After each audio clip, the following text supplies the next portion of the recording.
In a world of diminishing concentration levels, what was I saying? You'll probably find it hard to stick to one thing until you are done.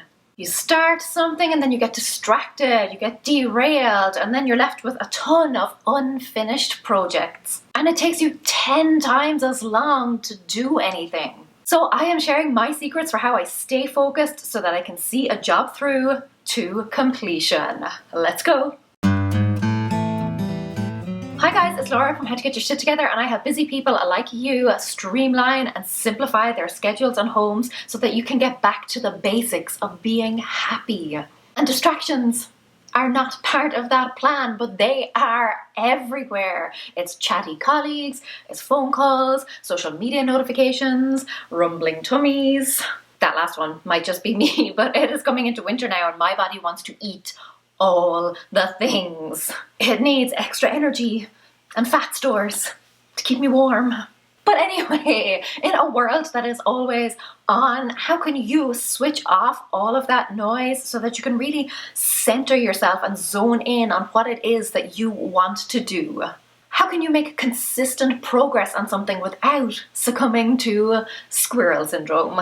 It comes down to several things in no particular order. Here they are, but the more of these that you can put in place, the better. Set up your surroundings for success. So I was initially going to tell you to clear off your desk and have it all shiny and tidy and bare, but I guess that's probably not great for everyone.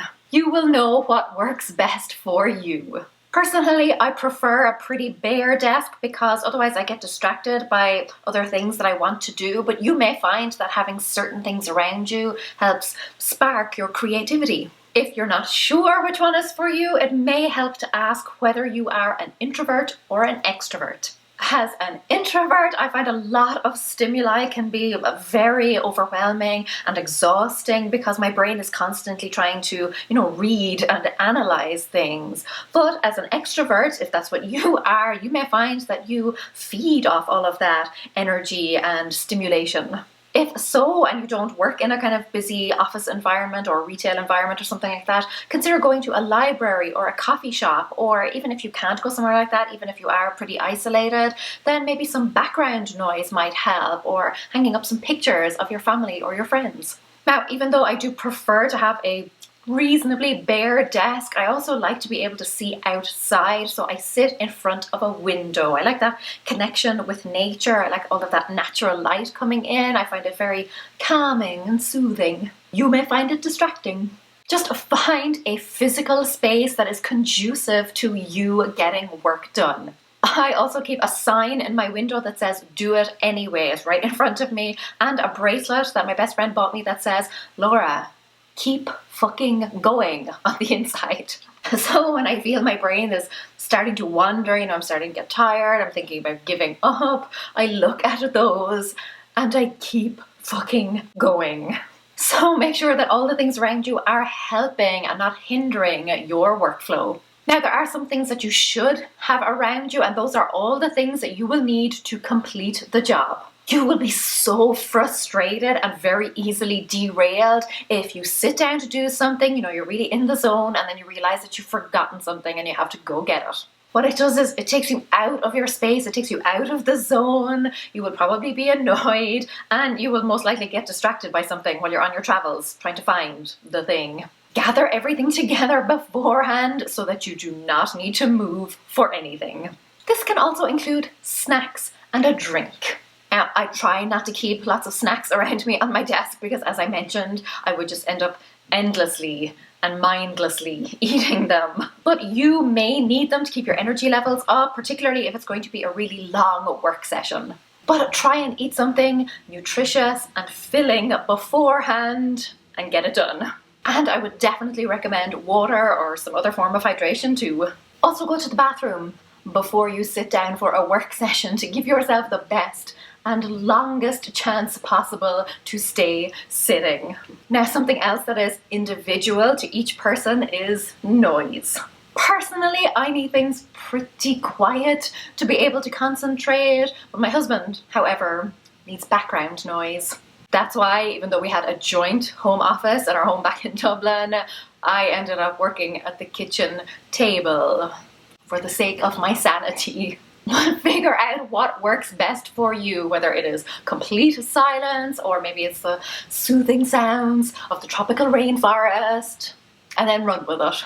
Now think about all the things that normally distract you and cause you to have to stop what you're doing, and try to eliminate as many as possible. If you find other people to be distracting, for example, and you can't remove yourself from that situation, then close the door, hang up a do not disturb sign, put on some noise cancelling headphones, or tell people that you are not available until X time.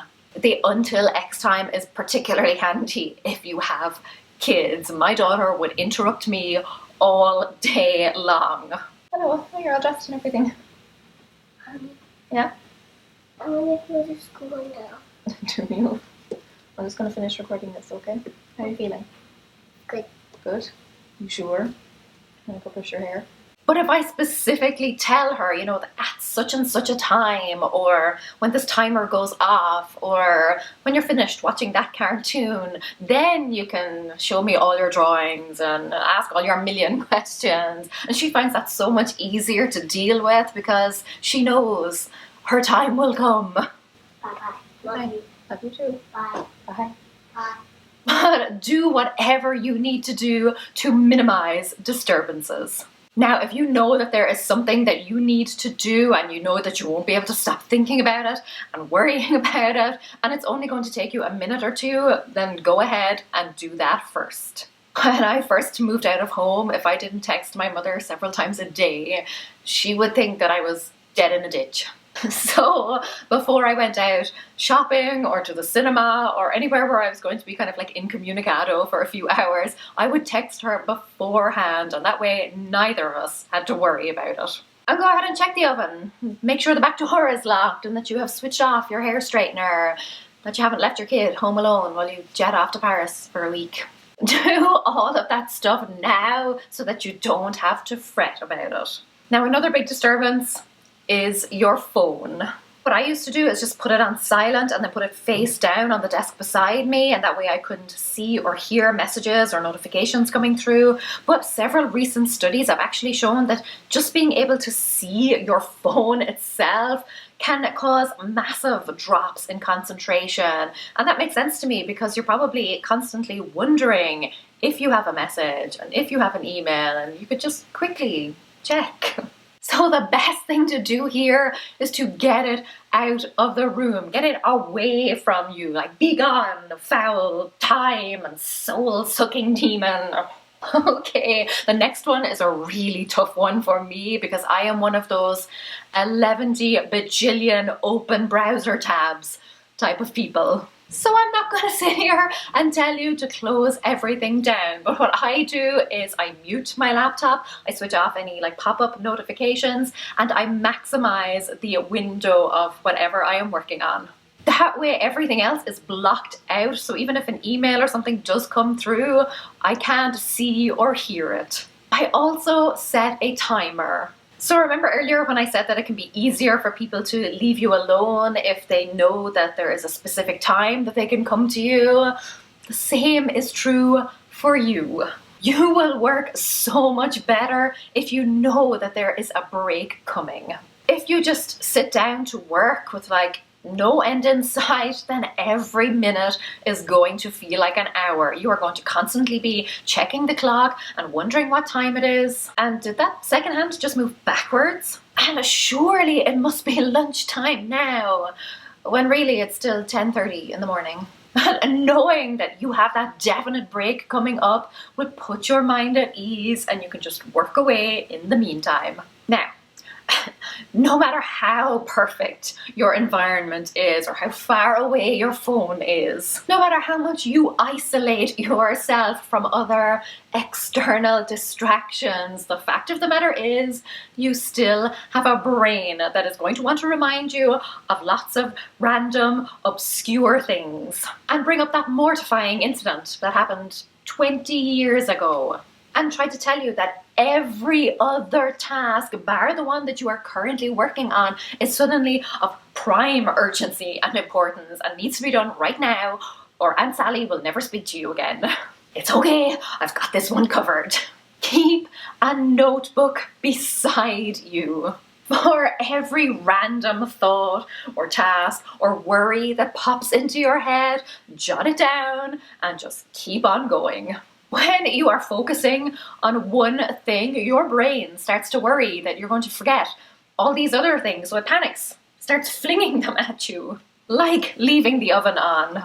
And as soon as you think that you have your shit together and that you're a grown-up now, your brain will tap you on the shoulder and remind you of that time that you called your teacher mom. Or that time the other night when I ordered pizza and the delivery guy said, "Enjoy your food," and I said, "You too." I don't know why I'm like this. By writing down all of those niggling things, you are reassuring your brain and yourself that everything is taken care of. Call off the search.